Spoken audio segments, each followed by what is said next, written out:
Hai, selamat malam semuanya. Apa kabar? Seperti biasa di hari Minggu, setiap hari Minggu jam 7 sampai jam 8 kita bakal gabung bersama Dikdok diskusi karo dokter, dan hari ini di hari Minggu ini kita akan bersama dengan Dokter Paulus Wisnu Kuncoro Murti, dokter spesialis paru. Teman-teman semua, ayo join dan kita akan langsung undang aja Dokter Paulus ke live Instagram kita hari ini. Teman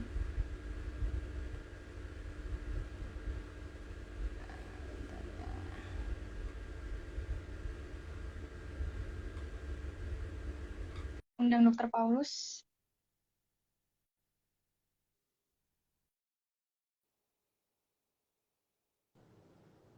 Halo, Malam dokter. selamat malam. Iya, selamat malam dok. Suara saya terdengar ya, Mbak? Dengar dok, suara Oh saya iya, gimana? ya terdengar. Terdengar ya dok, suara Ivo dok. Wah dokter Ya, langsung, kayaknya tadi baru jalan-jalan dok, udah nyampe rumah, udah rapi lagi pakai jas. kau tahu ya? Iya tahu lah dok. Dokter, kita mau sapa-sapa dulu sambil nunggu teman-teman gabung 5 menit Ya, pertama. Dokter, tadi baru nyampe banget dok. baru ya beberapa waktu yang lalu. Rapi banget langsung nyampe. Oke. Nah jadi teman-teman semua, aku sambil ketik dulu ya dok, hari ini kita mau bahas tentang Ya, apa. Sebentar ya. Halo teman-teman, teman-teman boleh gabung bersama kita sambil nunggu teman-teman yang lain gabung. Oke, kita masih nunggu teman-teman yang lain. Aku sambil ketik judul topik yang akan kita bahas hari ini. Oke, tapi teman-teman sebenarnya boleh tanya apa aja seputar paru, karena hari ini kita akan ngobrol spesial bersama Dokter Paulus Wisnu, spesialis paru. Jadi walaupun bukan tentang sakit paru, boleh apa aja, nanti dari sesi Dokter Paulus akan menjawab semua pertanyaan teman-teman. Asal jangan nanya yang lain-lain ya. Oke. Nah, selamat malam teman-teman. Selamat malam Dokter Paulus. selamat malam, Mbak. Ya, dokter terima kasih banyak untuk kesempatannya hari ini. Kita bisa ngobrol bersama. Ini episode pertama dokter ya, gabung bersama Dikdok. Oh iya, Iya. Nah, jadi Dikdok itu sebenarnya diskusi karo dokter, dok. Jadi kayak mau sharing ke teman-teman semua tentang edukasi kesehatan. Nah, jadi teman-teman bisa secara rutin dapat informasi seputar kesehatan, nanti bisa seputar apa aja. Dan hari ini, minggu ini berterima kasih banget karena Dokter Paulus Wisnu bersedia bergabung bersama kita teman-teman di tengah kesibukan dia yang harusnya hari ini bisa istirahat, bisa bisa istirahat ya dok, tapi masih saya ganggu gitu buat sharing bersama. Makasih banyak dokter. Nah, ya sama. teman-teman, teman-teman sebelum kita mulai hari ini kita akan bahas tentang, kita mau bahas nih kayak mengenali jenis sakit paru itu apa aja. Nah, kan sebenarnya banyak banget, tapi nanti akan dibahas kayak yang common aja, yang paling sering itu apa sih. Nah, nanti akan dibahas langsung sama dokter ahlinya, dokter Paulus. Sebelum itu kita akan mau kenalan dulu nih sama dokter Paulus. Dokter, silahkan perkenalkan diri, dokter sekarang aktifnya di mana aja, kesibukannya ngapain aja. Silahkan dok. Ya, jadi selamat malam sahabat Silam ya. Ini saya Dr. Paulus Wisnu Kuncoro Murti. Saya spesialis paru yang saat ini bertugas di Rumah Sakit Siloam dan juga Rumah Sakit Wonosari, Gunung Kidul. Itu Oke. sih, Mbak. Prakteknya dok, boleh disebutin kapan? Siapa tahu yang di Gunung Kidul biar tahu, biar Oh, nggak salah jadwal. ya kalau di Gunung Kidul itu Pak baru Sabtu pagi ya. Sabtu pagi itu poli parunya. Sedangkan di Silam itu ada banyak ya dari Senin, Rabu, Jumat, Sabtu itu sore mulai jam 5. Sedangkan Selasa Kamis itu pagi jam 9 sampai jam 11. Oke, kalau di Hmm. Siloam dok, kapan aja jadwalnya? Ya tadi Silam itu sore. Jadi kalau Gunung Kidul itu pagi, cuman minggu pagi, Sabtu pagi. Kalau Silam itu Pagi. sore. Sorenya di Oke. Senin, Rabu, Jumat, Sabtu sore. Lalu paginya itu di Selasa dan Kamis. Oke, kalau Minggu nggak praktek ya dok? Minggu udah pernah. Minggu spesial untuk holiday, dokter Iya. istirahat. Nah, gitu dokter Paulus ini aktif banget memang menggerakkan, apalagi khusus untuk TBC ya dok ya, dokter nih salah Ya. satu yang berperan aktif juga untuk pengobatan pasien-pasien yang penyakit TB. Nah dokter itu tadi perkenalan singkat dari dokter Paulus. Nah teman-teman, karena tadi dokter Paulus udah perkenalan diri, kita udah tahu nih, oh ini memang dokter yang ahlinya soal paru-paru. Nah dokter, kita mau bahas langsung aja nih. Dokter boleh nggak sharing sebenarnya jenis-jenis sakit paru itu yang paling banyak deh dok. Misalnya kalau kita mau bahas 5 aja itu apa sih dok, atau 3 sampai 5 yang kita nggak Ya, tahu jadi nama. betul. Penyakit paru kan banyak ya, Mbak. Cuman kita Iya. nanti membahas yang mungkin yang paling paling sering ya, common yang kita dapat di masyarakat ya. Jadi kalau pertama ya yang saat ini masih ya pandemi ini COVID-19. Hmm. Kemudian yang kedua itu yang tadi disebut ya TB atau tuberkulosis. Kemudian yang ketiga itu asma ya, asma. Kemudian yang keempat itu apa PPOK ya. Kemudian yang terakhir mungkin yang terbanyak adalah kanker paru. Ini yang 5 terbanyak yang ada di masyarakat ya. Yang apa, sering ada di Poli maupun ada di Bangsal, di Rautinat. Kemudian saya jelaskan Apa langsung ya Mbak ya. apa aja tadi dok? Sambil Ya, ngapalin dok. TB, ya pertama COVID. COVID. Oke, karena 2 tahun Ya, terakhir ini ya dok COVID. ya yang Baik. 2 tahun yang masih ada sekarang ini. Heeh. Kemudian kedua adalah TB atau tuberkulosis ya. Oke, TB. Lanjut dok. Terus Dan yang ketiga adalah asma. asma. Ya, kemudian PPOK. PPOK itu apa dok? Boleh tahu panjangan dari apa? PPOK itu penyakit paru obstruktif kronis. Oke, PPOK. Kemudian Lalu yang ya, terakhir terakhir itu kanker paru. kanker paru. Oke, berarti Ya, PPOK sama kanker paru aja udah jelas beda ya dok ya? ya. Oke. Jadi Nah, yang ini apa? menarik. Ya, Gimana dok? ya. Ini nih langsung tak jelaskan ya. Oke, kita mau langsung bahas ya secara umum aja deh dok. Nah, karena yang Hmm. pertama tadi di urutan pertama itu COVID, yang jelas ya 2 tahun lalu kita nggak pernah nyangka ya dok ini ada, ternyata ya pandemi ada, akhirnya dokter berkecimpung memang di 2 tahun terakhir soal pasien-pasien COVID. Nah, mungkin dokter Ya. boleh jelasin kayak gejalanya, penyebabnya apa secara singkat aja dok, silahkan. Ya, jadi kalau COVID itu ya mungkin sudah pada tahu ya bahwa penyebabnya adalah virus, yaitu virus SARS-CoV-2 ya, yang sebenarnya ini adalah anggota virus yang dahulu yang sudah ada SARS-CoV-1. SARS-CoV-1-nya sebenarnya masih ada ya, cuman sudah terlokalisir di daerah Afrika. Nah, sedangkan SARS-CoV-2 ini mulai ya seperti kita tahu bahwa mulai dari daerah Wuhan sampai saat ini menyebar ke seluruh dunia. Nah, gejalanya itu pertama adalah flu. Yang klasik itu flu ya. Jadi panas, batuk pilek, kemudian sampai dengan derajat yang berat sampai pneumonia, dan nanti gejalanya itu menyebar ke lainnya. Jadi bukan hanya batuk pilek demam, tapi juga ada nyeri, kemudian pusing-pusing, mual-mual, diare, sampai nanti gangguan kesadaran dan sebagainya, gangguan kulit dan sebagainya. Jadi gejalanya COVID itu sampai meluas sampai kemana-mana. Oke. Gitu. Nah, penyebabnya dari Berarti SARS-CoV-2 tadi, virus yang SARS-CoV-2 tadi.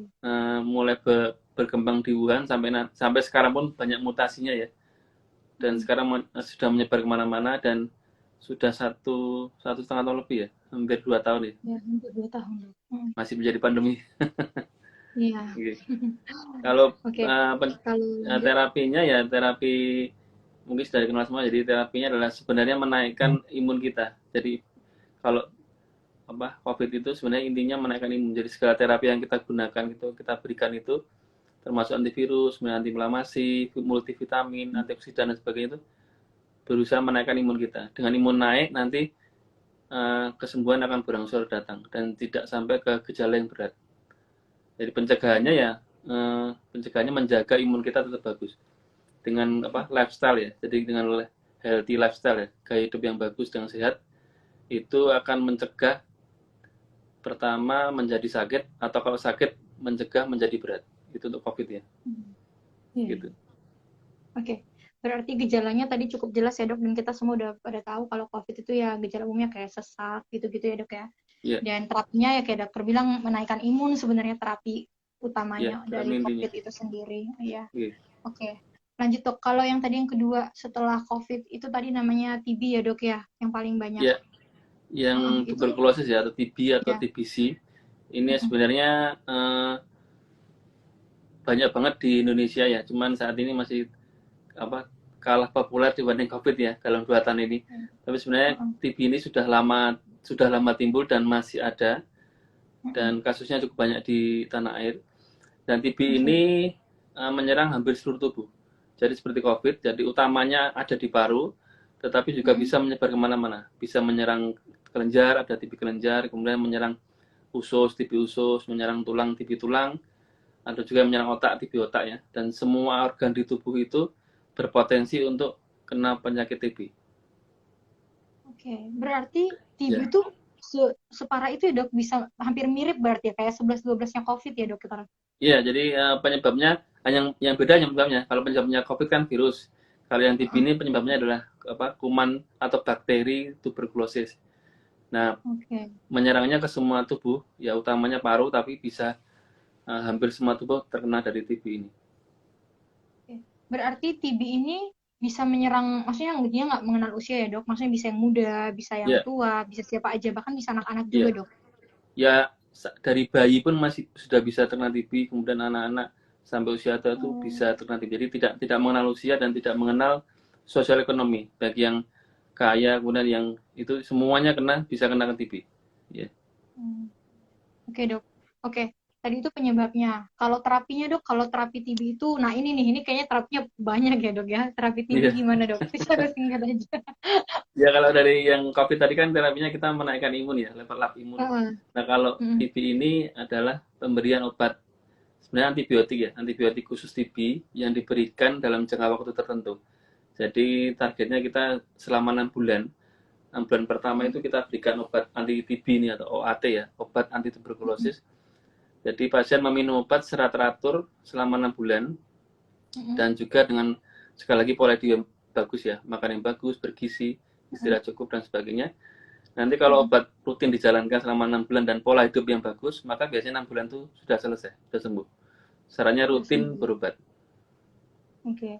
Oh, berarti TB ini sebenarnya harapan, maksudnya harapan sembuhnya lumayan besar ya dok, karena tadi Ya, dokter sebenarnya ada namanya UAT, 6 bulan itu kalau kita konsisten bisa 6 bulan itu sembuh ya dok? Oh. ya harapan harapan sembuhnya tinggi. Jadi kalau selama konsisten dan tidak melanggar peraturan ya dan juga gaya hidup bagus ya, itu sebenarnya 6 bulan itu angka kesembuhannya tinggi. Oke. Ini mungkin banyak yang belum tahu ya, karena mungkin Iya. dulu tahunya kalau TB itu penyakit yang susah sembuh, yang misalnya ada penyakit apa ya yang bilang itu kalau itu Apa? turunan gitu dok, ada yang bilang sakit TB itu sakit turunan gitu. Iya, jadi mitosnya atau stigmanya itu banyak. Ada penyakit guna-guna, kemudian penyakit kiriman, penyakit penyakit keturunan, ada lagi penyakit apa ya? Jadi segala mitos yang itu sebenarnya tidak benar ya. Jadi membingungkan masyarakat dan mitosnya Hmm. juga TB tidak mungkin sembuh, TB berubah seumur hidup. Kemudian Iya, TB iya. itu ya pokoknya segala segala hoax yang sebenarnya tidak benar ya. Nah, jadi angka kesembuhan TB itu tinggi dan hanya disebabkan oleh bakteri. Jadi bukan karena guna-guna gitu. Iya, benar banget itu. Iya. Nah, ini biar orang-orang juga tahu nih bahwa misalnya kalau ada teman, saudara, keluarga yang tadi punya sakit paru yang nanti kita akan jelaskan, dokter jelaskan supaya tahu nih, oh angka harapan bisa sembuhnya itu ternyata cukup besar 6 bulan gitu. Oke. Oke, dokter. Kita lanjut ke yang nomor 3, dok. Asma. Benar nggak sih, dok? Tadi asma ya, dok? Ya, sama. Ya Hmm. kasus terbanyak di poli ya atau di masyarakat itu asma. Di mana asma ini sebenarnya intinya adalah di mana saluran napas kita itu memang sensitif ya, hipersensitif atau lebih peka dibandingkan yang lain. Jadi sensitif terhadap sesuatu dari luar atau dari dalam. Misalnya sensitif terhadap debu atau dingin atau polusi atau misalnya asap rokok atau misalnya bau tertentu, suasana cuaca dingin dan sebagainya. Nanti kalau pada saat itu sensitif, maka akan timbul gejala. Gejalanya bisa batuk, bisa sesak, bisa mengi. Jadi sifatnya kumat-kumatan. Nah, jadi ada yang kumatnya malam Oke. hari, ada yang kumatnya itu setelah kena debu, ada yang kumatnya itu mungkin pas capek atau mungkin pas hal-hal tertentu yang mungkin itu agak lucu tapi unik ya. Jadi pasien asma itu timbulnya itu selalu didahului oleh beberapa penyebab. Ada juga ada yang stres, kemudian ada yang ada punya asam lambung yang berlebihan itu juga menjadi faktor risiko atau Oh, faktor pemicu dari asmanya sendiri. oke. Oh, ini Ivo Ya. baru tahu, dok. Oh, ternyata asma ini mirip-mirip kayak alergi ya, dok ya. Tapi dia misalnya Benar hubungannya ke lagi. saluran pernafasan gitu ya, dok ya. Ya, jadi saluran napas kita sensitif jadi dari atas ini dari hidung dan turun sampai ke paru itu memang apa ya istilahnya hipersensitif ya, lebih peka terhadap faktor-faktor tertentu. Oke. Gitu. Oke, nah itu. Nah, pengobatannya sendiri gimana dok kalau asma dok? Apakah Ya, kemungkinan tadi bisa sembuh? jadi kalau asma memang agak berbeda dengan beberapa yang lainnya seperti TB dan COVID. Kalau TB COVID kan ada obat yang diberikan dalam jangka waktu tertentu ya. Sedangkan kalau asma ini yang pertama sebenarnya adalah identifikasi faktor penyebab dari si pasien itu, menggali atau mereview lagi faktor-faktor apa yang menjadi paling sering dia kumat asmanya. Nah, nanti kalau sudah terdeteksi itu faktor itu, nanti si pasien itu harusnya mengontrol. Jadi misalnya saya kumat kalau minum es misalnya, nah, maka kedepannya ya dia harus hati-hati terhadap minum es. Jadi mengontrol faktor risikonya. Nah, selain itu, selain mengontrol faktor penyebab, kedua adalah lagi-lagi gaya hidup ya. Gaya hidupnya harus bagus. Jadi harus tidur yang cukup, makan teratur, kemudian tidak merokok dan sebagainya. Nah, baru dari dokter akan memberikan beberapa terapi untuk sebagai mengontrol gejala asma. Jadi mungkin Mbak Ibu pernah lihat ya yang pakai alat hisap itu. Iya. Nah, yang namanya inhaler ya. Inhaler itu, Iya. nah, inhaler yang dipakai dihirup ya, dihisap itu kita berikan dalam rangka untuk menjaga, istilahnya menstabilkan saluran nafas. Dan inhaler sendiri ada dua kelompok ya. Ada yang mungkin bentuk L itu yang pernah lihat itu, yang Ventolin dan sebagainya itu untuk hanya dipakai waktu sesaat saja. Jadi misalnya kita kumat atau tiba-tiba batuk sesek, itu kita pakai. Nah, yang kelompok kedua, inhaler kedua itu yang dipakai rutin, yang namanya terapi pemeliharaan atau istilahnya terapi maintenance. Itu dipakai rutin rata-rata sebulan ya. Itu menstabilkan atau mengurangi gejala, tapi syaratnya harus pakai rutin. Jadi kunci utama dari tercapainya asma stabil itu adalah tadi kontrol faktor pemicu, kemudian gaya hidup yang sehat dan juga pemakaian inhaler yang tepat. Itu jadi nanti tujuannya untuk bisa mencapai asma yang stabil. Berarti mungkin kesulitan dalam sakit asma ini mengidentifikasi penyebabnya kali ya dok ya. Kalau misalnya ada pasien yang masih belum tahu, dia masih belum ngerti kok ini kambuhnya, mungkin proses identifikasi penyebabnya agak lama mungkin ya dokter ya. Ya, karena kadang itu memang mencari itu gampang-gampang susah ya Mbak. Ada yang misalnya langsung ketemu, oh saya karena cuaca dingin malam itu langsung kumat ya, itu kan gampang. Tapi ada juga yang susah menerjemahkan sebenarnya saya tuh timbulnya kenapa ya. Nah nanti baru beberapa kali pertemuan itu dia baru ngeh atau baru ketemu, oh ternyata penyebab itu unik. Misalnya ada pasien yang kumat karena dia pindah rumah, itu ada. Misalnya, sebenarnya agak lucu ya, tapi kan ini berhubungan dengan dengan kondisi dari kelembapan udara ya. Nah, misalnya dulu ada yang pindah dari Jakarta ke Jogja itu, di Jakarta nggak kumat, di Jogja kumat. Nah ini kan memang berhubungan dengan udara sekitar. Jadi memang faktor penyebabnya biasanya unik dan masing-masing pasien itu memang harus mengidentifikasi sendiri.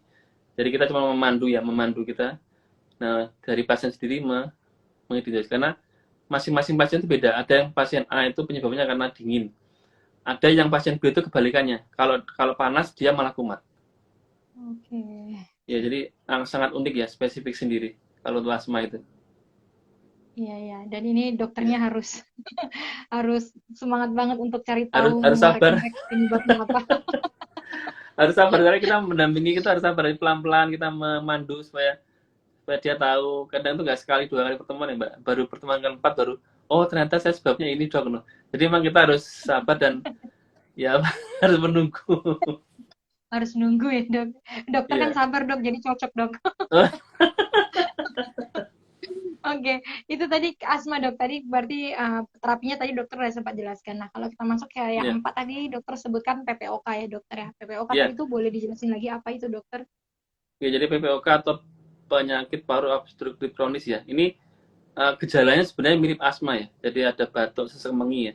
Cuman ini sebenarnya penyebabnya atau terjadinya itu agak beda dengan asma. Jalurnya beda. Kalau asma tadi kan memang hipersensitif ya. Jadi saluran nafas kita agak sensitif atau lebih sensitif. Kalau dari PPOK ini karena faktor utamanya itu polutan. Jadi yang paling pertama adalah asap rokok ya, asap rokok dan asap-asap yang lainnya. Kemudian apa? Gas buang motor mobil itu ya, Mbak. Polusi, kemudian polusi industri yang Mm-mm. kerja di tempat industri, bengkel, pertambangan dan sebagainya itu. Nah, zat ini yang dihirup itu loh, gas buang atau zat gas berbahaya itu yang menyebabkan terjadinya perubahan di saluran paru. Nah, ini nanti akan menjadi berkembang menjadi PPOK. Jadi akibat gas yang dihirup, yang gas berbahaya, gas industri, gas polutan itu nanti kalau dihirup dalam jangka waktu lama, itu akan akan merusak saluran nafas kita. Hingga lama-lama kalau ini terjadi, perusakan terjadi, lama-lama menjadi itu gejalanya timbul dari mulai batuk, sesek, mengi. Jadi sepintas mirip dengan asma sepintas. Tapi sebenarnya titik awalnya atau kejadiannya itu beda. Karena penanganan juga beda. Kalau asma tadi kan penanganannya kita identifikasi faktor risiko dan itu unik toh, jadi beragam toh dari mulai polusi, alergi, stres, kecapean udara. Nah, kalau PPOK ini penyebabnya itu cuman gas buang atau gas polutan ya. Nah, itu harus dihentikan. Misalnya yang rokok ya otomatis ya harus stop rokok. Nah, yang susah itu kalau dia kerja, misalnya dikerja di tempat yang berisiko ya seperti di pabrik atau di bengkel ini ya kita susah. Kalau kita suruh berhenti kan tidak mungkin. Iya, Jadi paling iya. kita edukasi untuk memakai masker, kemudian ya check up berkala, kemudian juga tidak boleh merokok gitu. Karena kalau menyarankan untuk pindah itu kan juga kita nggak etis ya, pindah pindah kerja atau pindah ruang. Jadi kita sebatas Iya. untuk mengedukasi dan memberikan mungkin pemakaian masker gitu aja sih. Oke. Gejalanya tadi berarti mirip mirip banget sama asma ya dokter ya? Mirip asma ya, jadi batuk, sesak, mengi, sepintas mirip, cuman etiologi atau penyebabnya itu beda. Jadi apa kejadiannya beda.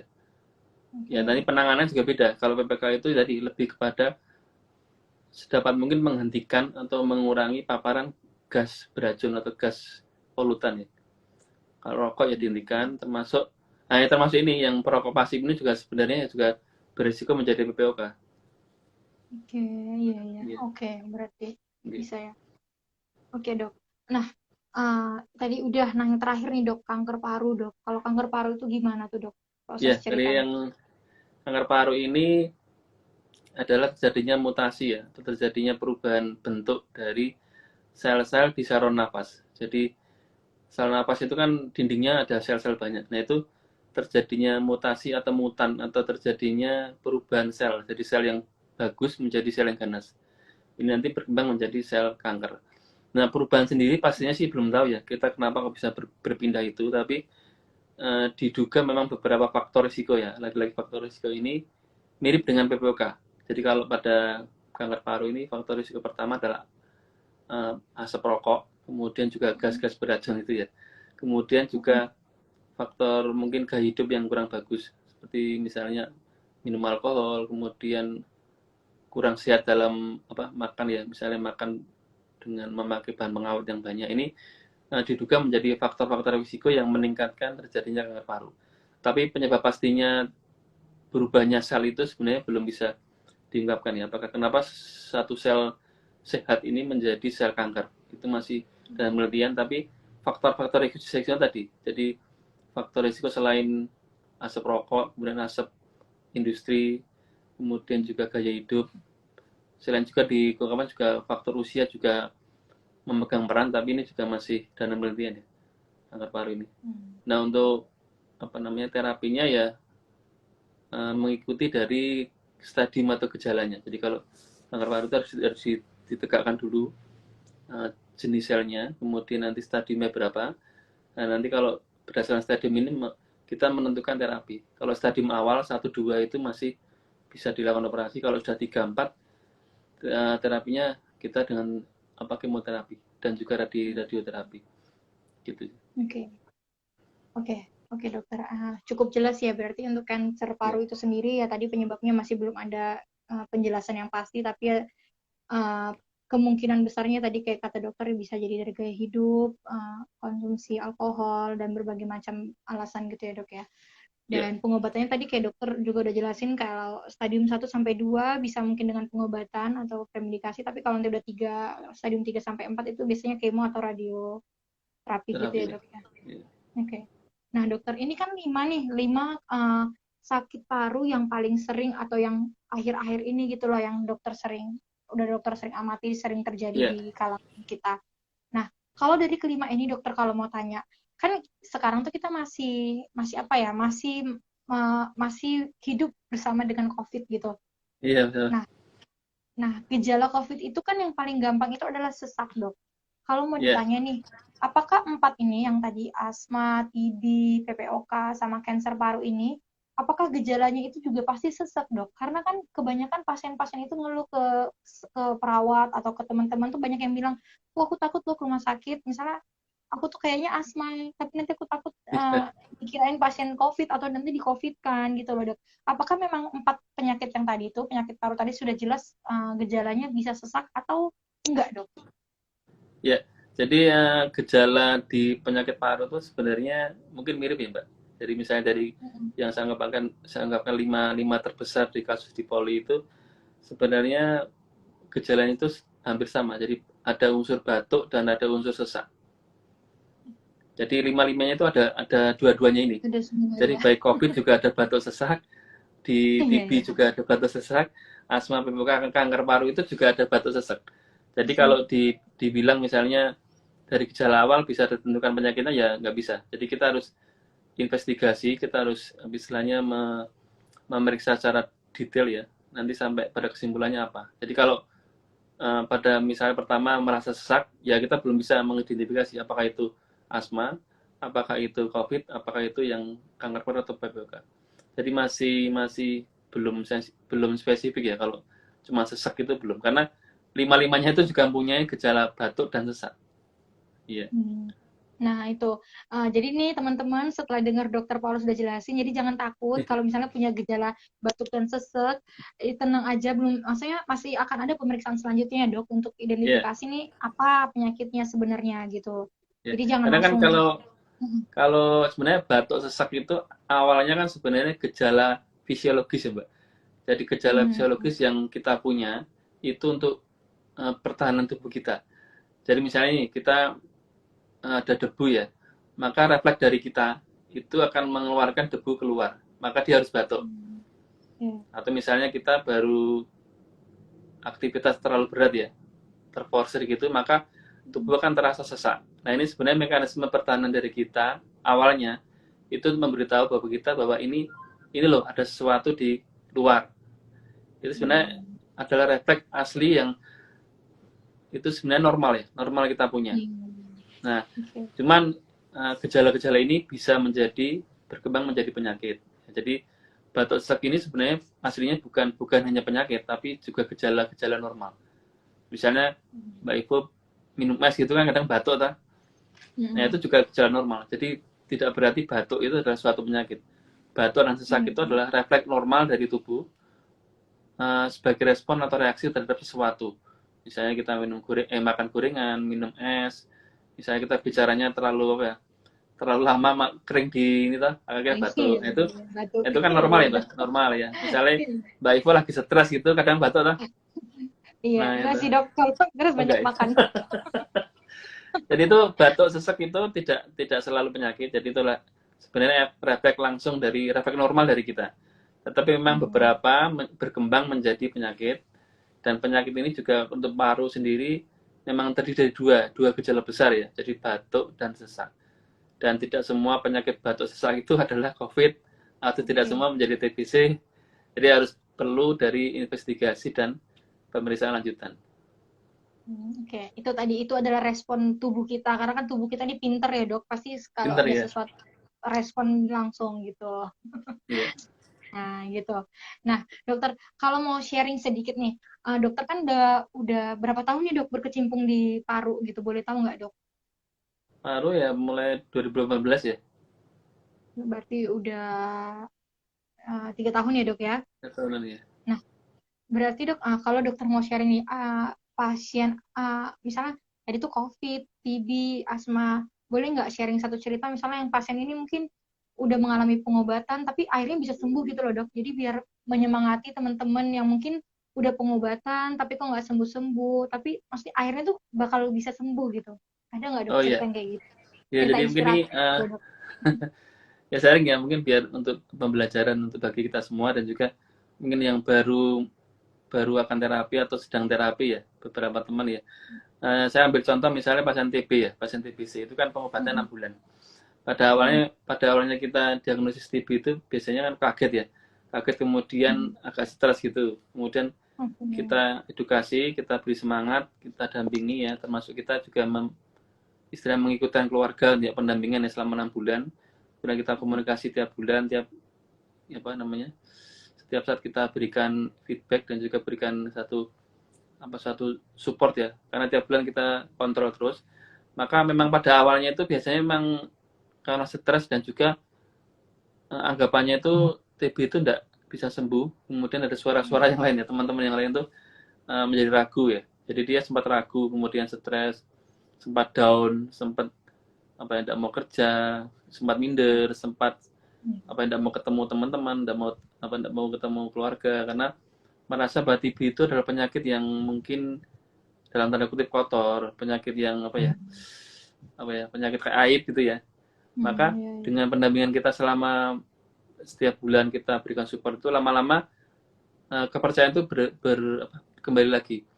Jadi pasien yang dahulunya down itu bulan 1, bulan 2 akhirnya mulai naik semangatnya, mulai naik, kemudian mulai semangat, mulai tidak lagi down ya. Nah, mungkin kemudian mulai bisa bersosialisasi lagi, mulai semangat minum obat, makannya. Maka akhirnya dari bulan 1, 2 yang down itu akhirnya bulan kelimanya menjadi bagus toh. Dan akhirnya di bulan ke-6 itu semua tesnya negatif dan sembuh. Jadi memang ini memang memerlukan suatu kerjasama antara dokter, kemudian keluarga ya, terutama keluarga yang mendampingi selama 6 bulan. Karena tidak gampang dalam menempuh pengobatan yang 6 bulan ya, Mbak. Ya bayangkan ya, kita kadang berobat 3 hari aja kadang bosen toh. Sampai seminggu, ini 6 bulan itu kan suatu fase yang luar biasa ya. Jadi saya memang pada awal terapi itu kita berikan suatu gambaran bahwa memang ini nggak mudah sih Pak, Ibu, Mbak, Mas, tapi semua bisa dan banyak yang bisa melewati. Nah itu kelihatannya pada saat sekitar bulan ke-5, ke-6 itu baru kelihatan mereka merasakan efek dari pengobatan. Jadi yang tadinya badannya kurus jadi gemuk, kemudian jadi batuknya hilang, seseknya hilang, jadi lebih bersemangat, lebih seger gitu. Kemudian bulan ke-6 itu sudah semua negatif, dari yang tadinya pemeriksaan dahaknya positif jadi negatif, ronsennya yang kotor menjadi bersih. Ini mereka akhirnya memetik hasilnya di bulan ke-6. Tapi memang terus terang memang itu nggak mudah ya. Jadi perjuangan selama 6 bulan itu memang saya memang butuh effort yang luar biasa. Ini yang khas untuk pasien TB seperti itu. Dan untuk pasien COVID mungkin yang paling menakutkan adalah stigma dari luar ya. Jadi sebenarnya bukan hanya penyakitnya saja, tapi stigmanya. Pada awal-awal mungkin kalau yang 2021 mungkin lebih beda ya. Kalau pada 2020 pada awalnya itu, pada bulan-bulan awal COVID itu kan benar-benar horornya kelihatan ya Mbak ya. Horornya COVID itu kelihatan. Jadi setiap baru mau suspek ya, belum positif loh ya. Baru suspek, baru mau dicek PCR ya. Itu kalau dia kesebar ke masyarakat itu stigmanya sudah ngeri. Jadi sampai yang tidak mau keluar rumah, kemudian tidak mau kuliah. Ya memang karena kita isolasi ya, tapi komunikasi melalui media pun dia tutup. Jadi tidak mau telepon, tidak mau WA, kemudian mengucilkan dari masyarakat, dari anggota grup WA misalnya. Kemudian juga ada beberapa itu yang menerima stigma dari masyarakat sampai ada yang usahanya itu bangkrut, usaha tutup, tokonya tutup dan sebagainya, kemudian dijauh teman-teman dan sebagainya. Nah, ini memang stigma ini yang kita rasakan pada pasien-pasien di awal COVID ya. Tapi yang 2021 ke sini memang nuansanya lebih berbeda. Jadi masyarakat sudah mulai menerima COVID ya, sudah mulai membiasakan dengan adanya pandemi ini, sehingga stigma ini sudah tidak begitu kerasa. Itu yang kita rasakan pada awal-awal pandemi ya. Itu benar-benar COVID, stigmanya itu lebih ngeri dibandingkan penyakitnya. Karena ini kan mempengaruhi kadar stres dari pasien ya. Kadar pasien sampai ada yang stres, kemudian imunnya kan jadi susah naik ya. Jadi memperlama dari fase kesembuhan. Kalau yang pasien untuk PPOK itu yang susah adalah kalau kita mengedukasi untuk berhenti merokok ya, ini memang gampang susah tuh. Susah ya. Terutama karena cowok-cowok bapak-bapak itu karena sudah habit ya. Jadi kak, rokok itu kan sekarang sudah sepertinya sudah habit ya, sudah lifestyle. Jadi sudah menjadi bagian dari kehidupan ya. Kalau udah ngerokok itu kayak ada yang kurang gitu ya. Lebih baik kan tidak makan daripada nggak ngerokok, atau mbak? Yang merokok. Katanya. Jadi kita Nggak tahu. mengedukasi, karena kita mengedukasi untuk berhenti merokok itu mungkin dari 5 itu yang berhenti merokok atas inisiatif itu cuma satu.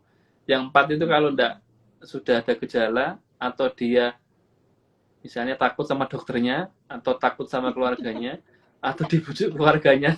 Ya. Jadi yang benar-benar berhenti atas inisiatif sendiri itu paling 1/5 ya, benar-benar ya. Jadi memang betapa susahnya menghentikan orang yang sudah merokok, apalagi yang merokok yang sudah lama ya. Ini tantangan sendiri bagi dokter untuk edukasi untuk pasien-pasien PPOK.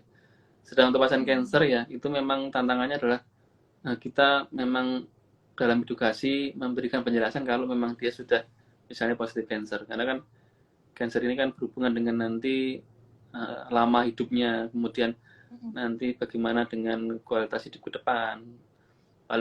Yang paling sering adalah mereka menanyakan, dokter saya hidup sampai kapan? Nah ini kan susah dijawab ya mbak. Jadi kita Terpaus memberikan ya. pusing juga kan menjawab, Bingung ya karena dok. ya kita kan tidak bisa menentukan hidup seseorang, cuma kita Iya. melihat bahwa kalau stadium yang tinggi itu memang sudah sudah berat pak, jadi bu, jadi ini memang harus seperti ini, seperti ini, seperti ini. Jadi ini diedukasi memang butuh suatu kesabaran ya dalam memberikan masukan ke masyarakat dan keluarga terutama. Demikian. Oke. Nah, itu dia tadi ternyata ya dokter sendiri aja itu punya tantangan yang besar juga ya, Dok, untuk Saya apa ya, untuk proses kesembuhan pasiennya. Tapi ya tetap kembali lagi ke pasiennya ya, Dok ya. Karena betul yang betul. menentukan mau sembuh atau enggaknya ya pasiennya, tetap yang nomor satu yang menentukan. Nah, dokter, kita akan masuk ke tanya jawab dulu karena udah beberapa pertanyaan yang masuk. Nah, teman-teman boleh kasih pertanyaan melalui kolom komentar. Kemarin juga udah banyak yang masuk lewat Instagram. Kita jawab yang dari Instagram Live dulu ya, Dok. Ini ada pertanyaan dari ini, Dok. Mana ya tadi? Sebentar ya. Bentar. Aduh.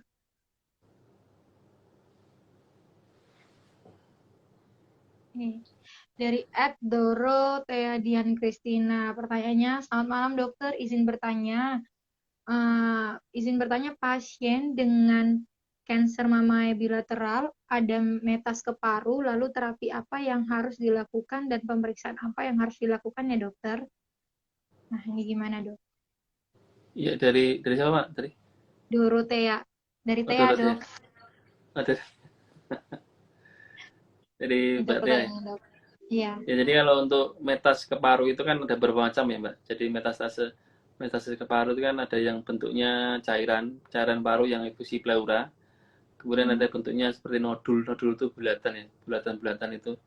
Ada bentuknya seperti pneumonia ya, bercak-bercak pneumonia itu. Ada yang bentuknya miliar kecil seperti TB miliar itu ya. Nah metastase ini harus dimengerti adalah efek sekunder atau dampak daripada yang primer seperti kanker yang ada di luar paru. Maka terapinya itu mengikuti dari terapi pertama, dan kalau terjadi kerusakan di paru maka kita memberikan terapi tapi tidak seagresif dari terapi pertama. Jadi misalnya terjadi cairan di paru gitu ya, maka kita keluarkan cairannya dengan fungsi pleura. Tapi kita tidak mengeluarkan semaksimal mungkin, tapi kita melihat dari terapi pertamanya. Misalnya mama dengan kemoterapi, kemudian ada efusi pleura. Maka kita melihat di sela-sela kemoterapi, di mana pasien stabil, kita akan coba mengeluarkan cairan pleuranya. Tapi tidak bisa maksimal. Jadi misalnya ada 5 liter ya, tidak bisa kita keluarkan semuanya. Kita hanya memberikan bantuan mungkin mengurangi 2 liter atau 3 liter. Dan kalau yang bentuk metastasi yang lainnya seperti nodul dan sebagainya itu tidak ada terapi khusus. Jadi terapinya lebih ke terapi kita mengobati gejala. Misalnya mulai ada gejala sesak, batuk, nanti kita berikan terapi. Tapi lain seperti misalnya kalau ada kelainan primer di paru, misalnya batuk karena tadi ya pneumonia atau TB, maka pengobatannya lebih agresif. Tapi kalau metastasis, kita sebatas memberikan dukungan terapi tapi tidak seagresif. Oke. Berarti kalau itu tadi yang dilakukan berarti pemeriksaannya tetap ada ya dok untuk ke dokter paru Ada, jadi sendiri. apa? Mungkin CT scan nih, CT scan paru itu kita melihat bentuk metasnya apa, apakah cairan, nodul, atau seperti pneumonia atau seperti TB biliar. Jadi kita lihat bentuknya metasnya. Oke oke. Oke, nah itu tadi Kak Tea, semoga menjawab pertanyaan dari jawaban dari Dokter Paulus tadi. Kita akan lanjut ke pertanyaan berikutnya. Tadi kan kita sempat sharing nih dok, kalau pengobatan TB tadi 6 bulan. Nah ini ada dari Ed Rekong, katanya kenapa mesti 6 bulan ya dok? Tetangga saya 2 bulan sudah sembuh. Nah ini bagus dong. Kok ditanya ya? Ya seru ya Ya dok ya? ini ini Torekong ini teman saya, Pak. Ini Oh, usil ini usil berarti dok. ya, ya jadi Ya mungkin ini jawab aja apa? dong.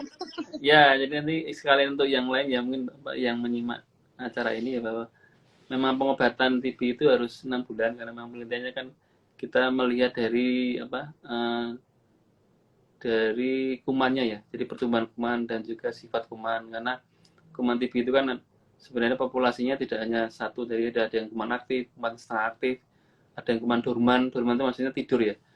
Jadi misalnya ada kuman 5 kuman gitu, nanti separuh ada yang aktif, sangat aktif, ada yang kurang aktif, ada yang apa seperti mati ya Mbak, sebenarnya tidur dia atau dorman. Tidur. Nah maka pengobatan yang dilakukan selama 6 bulan ini kita berusaha membunuh kuman yang sangat aktif, setengah aktif, atau sampai yang kuman yang tidur tadi. Kita berusaha membasmi semuanya.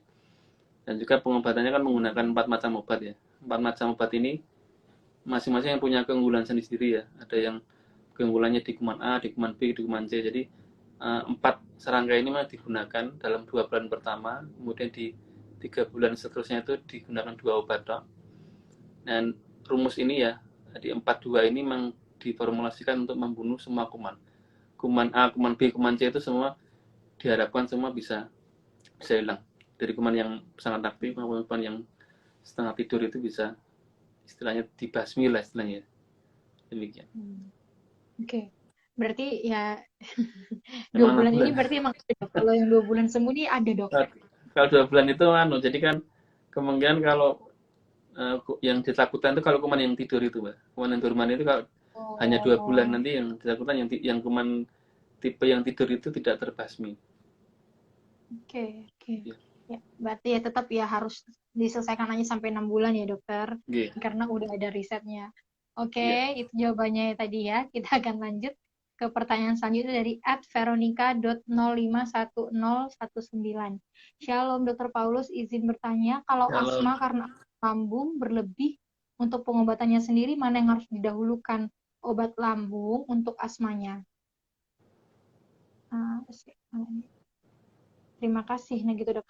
Tunggu. Shalom Dokter Paulus, izin bertanya, kalau asma karena asam lambung berlebih, untuk pengobatannya sendiri mana yang harus didahulukan? oh Obat iya iya. lambung atau obat asmanya? Oh iya ya, ngerti-ngerti. Iya. Mbak Ya Veronica. gimana nih dok? Iya Veronica.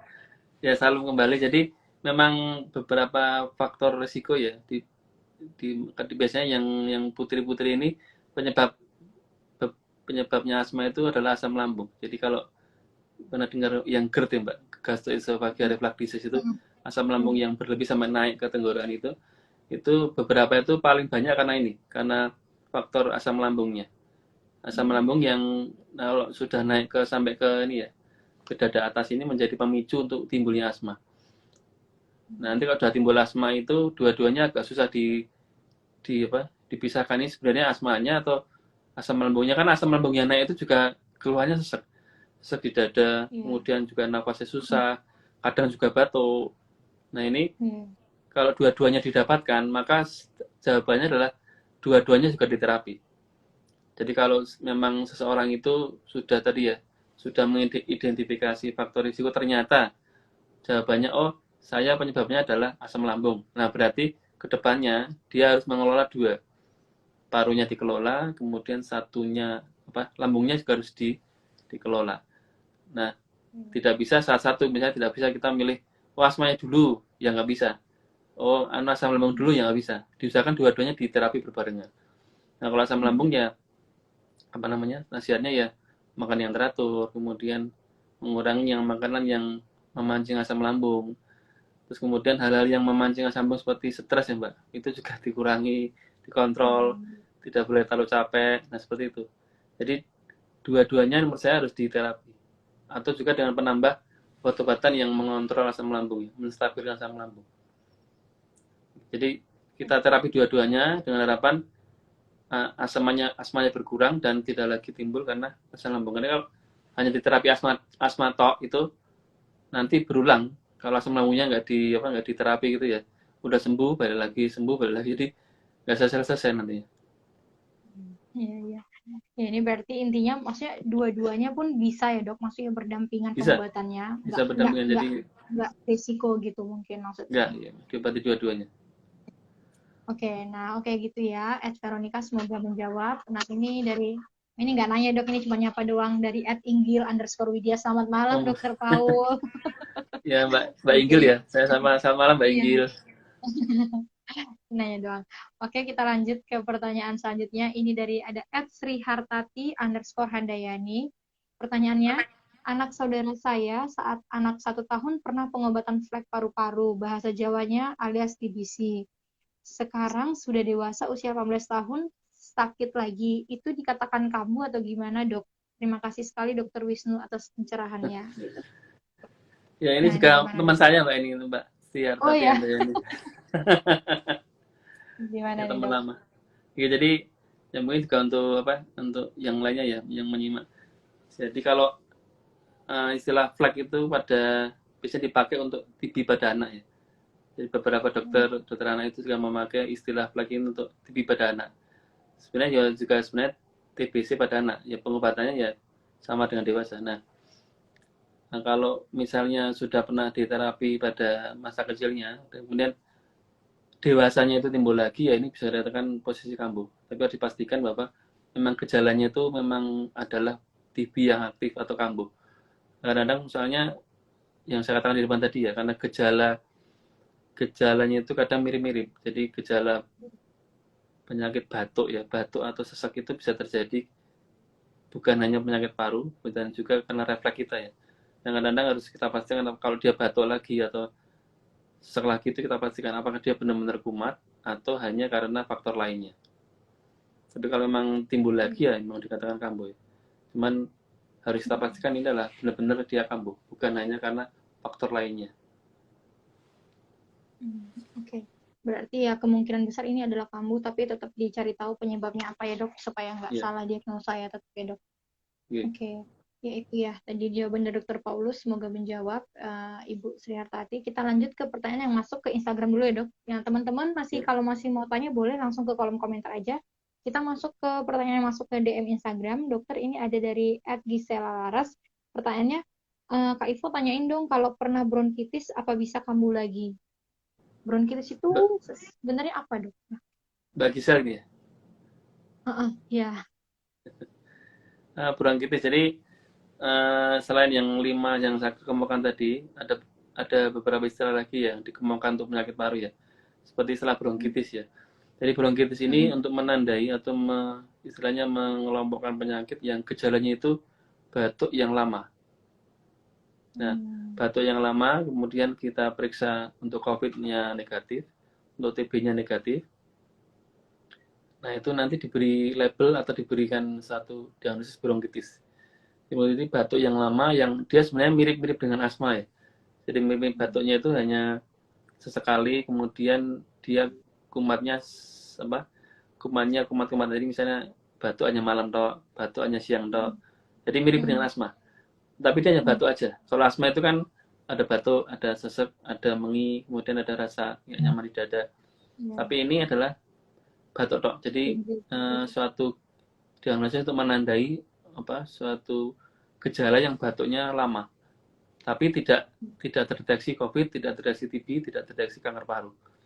Nah sebenarnya bronkitis ini mirip dengan atau satu kelompok ya dengan asma, di mana memang saluran nafasnya itu juga sensitif. Nah, mungkin sebenarnya bronkitis sebenarnya asma, tetapi gejalanya minimal, hanya batuk saja. Tapi basicnya adalah dia itu sensitif. Sensitif Berarti terhadap, bisa kambuh lagi, Dok. ya, makanya tadi seperti terapinya seperti asma. Jadi Oke, nanti pertama adalah oh. kita, pertama-tama pasien kita ajak untuk mengenali, review lagi, mengingat-ingat penyebabnya itu apa. Bisa satu faktor, bisa dua faktor, atau multifaktor. Nanti setelah mengenal, kemudian mengontrol. Ya seperti asma tadi, mengurangi misalnya dia rokok, ya otomatis ya rokoknya di stop. Atau dia misalnya sering minum es kemudian batuk, ya berarti batuknya itu apa, penyebabnya itu dikurangi. Nah, untuk terapinya dari dokter itu sebenarnya mengikuti dari asma itu. Jadi kalau batuknya lama itu kita berikan yang alat inhaler yang seperti asma. Itu nanti dipakai rutin. Nanti harapannya kombinasi antara bat inhaler sama bat minum tablet ya. Itu nanti mengurangi gejala batuk. Dan jangan lupa tadi kontrol dari diri sendiri tadi harus bagus. Jadi prinsipnya pengobatannya hampir sama dengan asma. Mirip ya, Dok. Cuman ya tadi Iya, responnya cuman batuk ya. Hanya batuk iya. aja, nggak kayak asma. Oke, oke. Nah, berarti Gisel itu bisa kemungkinan kambuh karena dia tadi kayak kata dokter, kok kalau pemicunya ada ya pasti dia bisa kambuh lagi ya, dokter. Ya, kuncinya di itu tadi. Apa? Kuncinya bisa mengenali faktornya tadi. Faktor Penyebab. X-nya apa? Nah, Ya, ya, ya. Oke. Nah, itu dari Dokter Paulus Gisel, semoga menjawab. Lanjut, Dok, ini dari Ed Kartika yang masuk ke DM lagi pertanyaannya. Dokter, saya punya asma akut, tapi saya disarankan buat vaksin. Lalu saya ikut vaksin. Dosis pertama awal nggak ada efek apa-apa sih selama seminggu. Pas seminggu kemudian, saya panas dalam, batuk-batuk, lalu sesak nafas, dan sakit kalau narik nafas, Dok. Dada sakit. Kira-kira kenapa ya, Dok? Apakah berhubungan sama asma saya? Gimana nih, Dok? ya jadi ini apa? Pertanyaan yang dalam 3 bulan terakhir ya. Banyak yang tanya Iya. misalnya pas asma. Iya, Pertanyaan banyak yang kekinian berarti, Dok, nih. Bagus nih, ah, bagus. boleh vaksin enggak, vaksinnya kapan, terus sampai minta Oh apa perlu iya. rekomendasi vaksin, itu kan banyak sekali ya Mbak. Jadi Iya. prinsipnya adalah vaksin COVID ya saat ini ya. Itu vaksin COVID ini memang sebaiknya kan diberikan pada semua orang ya, termasuk yang punya komorbid, termasuk yang punya asma ini memang disarankan ya untuk atau diwajibkan untuk menerima vaksin ya, dengan catatan bahwa harus berada pada kondisi yang stabil. Stabil itu maksudnya kondisi yang apa, Kontrol kali, Dok.